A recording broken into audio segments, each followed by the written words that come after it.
Hello everyone, फिर से हम मिलते हैं the rock star Rohit Chandel के बारे में बातें करने के लिए। अब पता नहीं कि क्या हो रहा है। अब कल परसों तो रक्षाबंधन भी है। बेचारा आखिर रक्षाबंधन भी जेल में बिता रहा है। पता नहीं कब वो वापस आएगा। होप कृष्ण जन्माष्टमी के दिन ये हमारे कान्हा जी जेल से बाहर आ जाएं और हम इस कान्हा के को फिर से हंसता खेलता देख पाए। जिस तरह से हमारे कृष्ण जी हैं मस्तीखोर, उसी तरह से वापस हम अपने इस मस्तीखोर रोहित को देख पाएँ। गाइस, सब प्रे करें रोहित के बारे में कि वो वापस जल्द से जल्द वापस आ जाए। लोगों का कहना है कि फिर से सैराब 2 आएगा। अब देखते हैं सैराब 2 आता है कि नहीं आता है। सैराब 2 के आने ना आने की बात तो दूर की है। फ़िलहाल तो सैराब 1 ही फ्लॉप जा रहा है, उसमें कोई मज़ा नहीं आ रहा है। देखिए, लोगों ने कहा सैराब 2 जल्द ही। ऐसे ऐसे लोग फेक न्यूज़ बनाते हैं कुछ भी कुछ अपने मन से कि लोगों को गुमराह करने के लिए कि सैराब में रोहित आ जाएगा। ये तो पॉसिबल है ही नहीं। अब जब तक के रोहित बाहर आए तब तक के तो सैराब शो का पता नहीं क्या क्या हो गया होगा। अब उम्मीद यही है कि जल्दी से जल्दी रोहित वापस आए और सारे फैंस खुश रहें, क्योंकि हम सब यूट्यूबर्स सब यही चाहते हैं कि रोहित वापस आ जाए।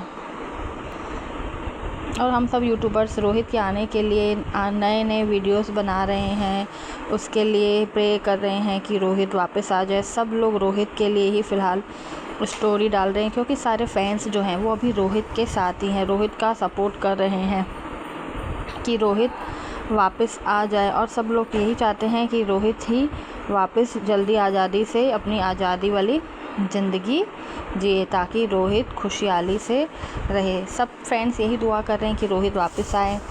और सबका यही कहना है कि सैराब, भले ही ये वाला सैराब कैसा भी रहे, पर अगर फिर से हो सके तो सैराब में रोहित की वापसी हो जाए।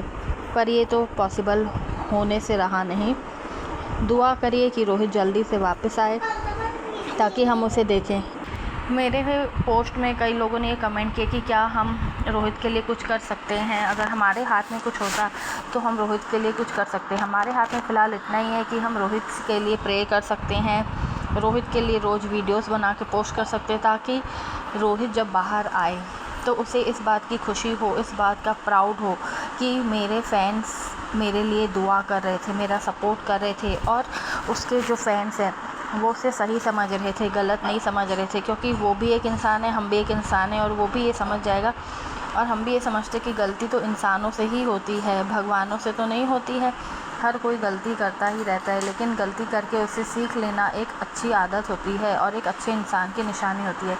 आई होप रोहित भी अब सीख गया होगा कि जिन लोगों के ऊपर उसने इतना ज़्यादा भरोसा किया था, इतना ज़्यादा ट्रस्ट किया था, क्या पता उन्हीं लोगों ने उससे ज़्यादा सच्चाई पता चली होगी, उससे ज़्यादा मालूम होगा। अभी जब तक वो बाहर नहीं आएगा हमें कैसे पता चलेगा कि रोहित के साथ क्या हुआ, किसने क्या किया। तो रोहित के आने के बाद ही पता चलेगा कि आखिर हुआ क्या है, आखिर सच क्या है, आखिर बात क्या है, किस बात के कारण उसे इतने दिनों तक जेल में रहना पड़ा। आखिर मेन रहस्य क्या है जो रोहित को इतने दिनों तक जेल में रखा गया है। और रोहित को भी पता होगा कि किसने उसके साथ क्या गलत किया है। वो भी जेल के अंदर है तो कुछ नहीं कर पा रहा। क्या पता सारे बाहर के लोग मिले हुए हों। मुझे तो ऐसा लगता है कि रोहित को एक नया लॉयर है तो हायर करना चाहिए, उसके पेरेंट्स को भी थोड़ा स्ट्रिक्ट होना चाहिए। या पता नहीं क्यों ऐसा लग रहा है कि रोहित के घर वालों को या रोहित के लॉयर को कोई डरा धमका रहा है, जिसके कारण अभी तक कोई बात आगे नहीं बढ़ रही है। पता नहीं क्या हो रहा है। हम सब अपने मन की कहानियाँ बनाकर पोस्ट करते रहेंगे, उससे तो कुछ होगा नहीं। हम सब बस ये कर सकते हैं कि हम सब उसके लिए प्रे करें और वो जल्दी से जल्दी बाहर आ जाए, ताकि बाहर निकलकर वो अपने सारे पोस्ट देखकर, अपने टैगिंग देखकर खुश हो जाए कि मेरे इतने सारे फ़ैन फॉलोइंग है और इतने सारे लोगों ने मेरे लिए सच्चे दिल से दुआ की है, ताकि वो जल्दी से जल्दी रिहा हो सके। तो चलिए गाइस, फिर मिलते हैं हम नए अंदाज में, नए तरीके से रोहित के लिए प्रे करने के लिए। सब अब कृष्ण जी का बर्थडे आने वाला है, उसके बाद उसी मंथ रोहित का भी बर्थडे आने वाला है।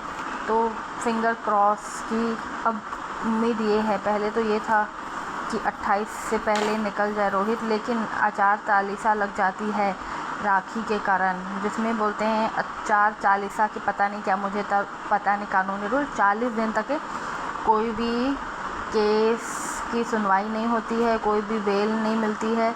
उसी लिए ही रोहित के साथ भी वही हुआ है। तो जिस तरह से एस्ट्रोलॉजर ने कहा था कि 2 सितंबर के बाद शायद रोहित आज़ाद हो जाए, अगस्त का महीना वो वहीं रहेगा, वही हो रहा है। तो मुझे भी एस्ट्रोलॉजर की बातों पर यकीन हो रहा है। पूरा अगस्त निकल गया, रोहित जेल में है। अब ये उम्मीद है कि 2 सितंबर के बाद रोहित वापस आ जाए बाहर, और होप वो अपना बर्थडे प्लीज़ बाहर सेलिब्रेट करे, और इतने धूमधाम से सेलिब्रेट करे कि सब लोग, फ्रेंड्स भी उसके लिए खुश हो जाएं और उसके फैमिली मेम्बर्स भी। चलिए गाइस, बाय, थैंक यू। अगर किसी को किसी बात का बुरा लगा हो तो सॉरी।